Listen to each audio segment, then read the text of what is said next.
This program is for business leaders who want to create a unique high-performance culture with agility like Netflix has. It's a book review, or this program is a book review of Patty McCord's Powerful, Building a Culture of Freedom and Responsibility. Stay to the end for bonus points on selecting the best possible employees for any given position. And my recommended resource, Create Intentional Culture Through Psychological Safety. I really enjoyed this book. It was actually recommended to me by Bob Sutton, the co-author of Scaling Up Excellence. So McCord, the author of this book, was the chief talent officer at Netflix during the cultural changes that made it so successful. It's short, sweet, and gets to the point. Radical honesty, freedom, and responsibility lead to exceptional performance and results. 3 key elements that motivate creative and knowledge workers are mastery, autonomy, and purpose, as identified in Daniel Pink's excellent book, Drive. So turns out that when you treat your team like honest, motivated, competent adults, they act like them. If they don't, you give them a generous severance package and fire them immediately. You don't have to do this harshly, but it's like, look, it's not working out. Here's a generous severance package. I'm happy to have you be on your way. I'll even help you find another job with my recommendation, and so on, right? It's pretty cool, actually, the way they talk about it. And the author of this book would have been the person doing that. She was sort of the HR head for all of this. So I have to say, here's the way I put it. Talk about a crystal clear example of intentional culture setting. You're expected to be exceptional. You were hired because you're exceptional, and you will be treated as exceptional, honest, autonomous, and all those things, but you're also have the responsibility of living up to that expectation. So this book is McCord's perspective on the same events described in Reed Hastings, the former, I believe, former CEO of Netflix, and Aaron Meyer, an expert on culture, whom he hired to help him write the book. And the book was No Rules Rules. I believe I have a book review on it. I'm not 100% certain, but if I do, I will put it in the description notes so you can access that too. So what I liked most about McCord's approach was how she approached HR, radical honesty and willingness to manage toward and from results. Now, what I mean by that is they identified the results they wanted, designed the policies around getting those results, then adjusted based on those results. That it was very empirical. Let's do this with the intention of going here. Assess the results over time, and if we need to, we will adjust the policies to get better results than we've got thus far. That is, take the feedback, empirical, scientific kind of thing, and use that. And the result was Netflix as it currently stands. So highlights for me were focused actually mostly in chapter 3, whose partial title at least is Humans Hate Being Lied to and Spun. Got to agree. So to me, and this is me being radically honest, dishonesty has always been a stupid and dysfunctional way to get things done or build trust. Here are some of the gems paraphrased from her book. Model honesty and people will pick up the habit. When leaders are willing to be wrong and declare it publicly, it's an exceptional version of leading by example.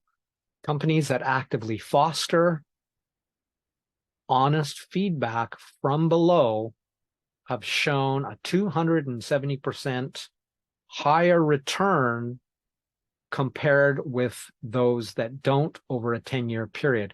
So this is a specific study that she cites in this book. And from chapter 6, some really smart people in every job. More, and this was the quote here or the paraphrase, more important than the match of a person's prior experience is their approach to problem solving. Keep that in mind. I'll be talking about that later. And in chapter 8, the art of good goodbyes. We should all be proactively preparing for the road ahead. Managers don't do their best for their people by sugarcoating difficult truths. Thank you for staying with me this far. We've reached the bonus material or bonus points, which is bonus points for selecting the best possible employees. If you want your team to be the best, test them as part of the hiring process. Make them solve problems, or at least have them describe how they would solve problems that are specific to the jobs, specific to the skills they need. So what this really comes down to is create relevant problems by asking what real-world problems have past employees in this position had to solve. Now, if it's a completely new position, you can't do that. So ask instead, what problems are these candidates likely to need to solve while doing this job? Prioritize the specific problems they'll most likely need to solve frequently to do their job well. Most jobs have a repetitive, not all, but most jobs have a repetitive sequence of things that a great employee in that job would need to do. So you can focus these problem-solving hypotheticals or real problems that they have to basically outline the steps that they would use to indicate that they have the foundational skills to do the job. So if they're unwilling or unable to solve these problems, it's pretty simple. You hire someone else because they're not the right candidate. If none of the candidates can do it, you kind of have two solutions here. You can either be ready and prepared to train them, or don't hire anyone until you find candidates who can solve those problems.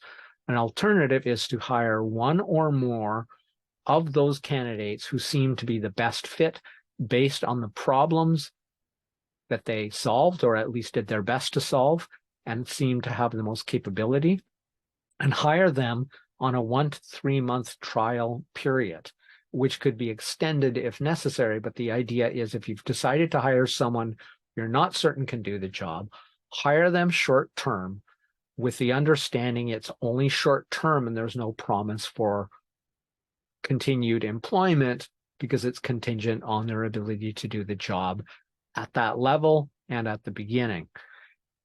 So out of those short-term trial employees, pick the best one or ones, or restart the entire process if none meet the criteria. Or, of course, really, you could extend that period, as I've already referenced. So now let me get back to radical honesty.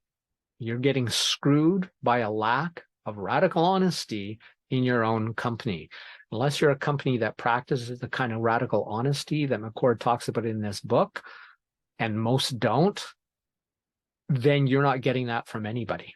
So one place you can get this kind of honesty and much more is a top quality mastermind like mine. So click the link in the description to join my $397 per month mastermind group, free for 3 months from the first time you visit. From then on, the price goes up continuously till it reaches full price. So check that out. Like I said, it's free for 3 months. I plan to deliver. And if I don't, of course, you wouldn't want to stay. I'm willing to put my money where my mouth is. Also, click here or in the description to access my recommended resource for creating intentional culture through psychological safety. This has been Crush It Club 303, Powerful, Building a Culture of Freedom and Responsibility book review. My name is Tim B. Green. Bye for now.